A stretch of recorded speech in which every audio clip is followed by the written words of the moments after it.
Have you ever known someone who is so annoyingly vegan that you just want to shove a ham sandwich down their throat? Then Murder Sandwich from Laughing at Shadows might be the story for you.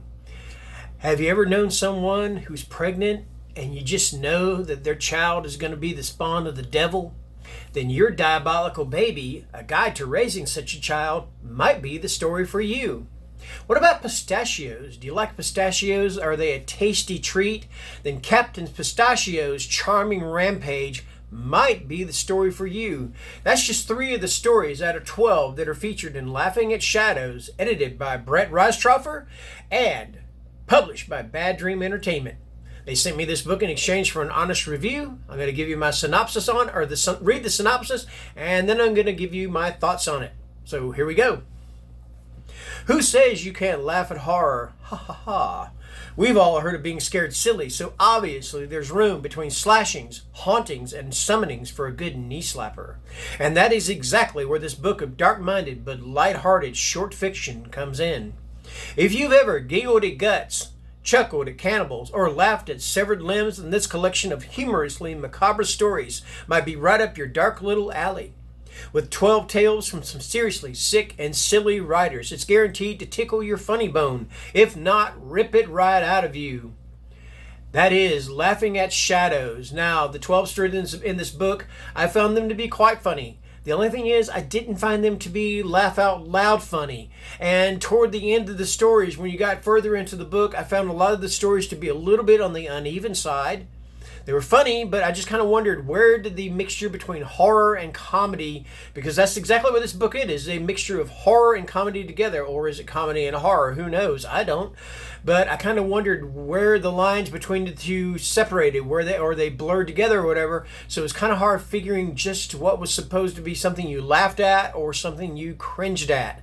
That being said, the first 3 or 4 stories, like I said, I found these to be the funniest. Murder Sandwich, like I mentioned, I found that one to be hilarious. Some modern day retelling of The Ransom of Red Chief, which was of course written by Mark Twain. Overdue Notice. When you read this one, you will not, you'll look at how you return your books to the library. It won't be the same, because if you're one of these people that takes forever to return your books to the library, just read Overdue Notice and you'll quit doing that immediately. All right.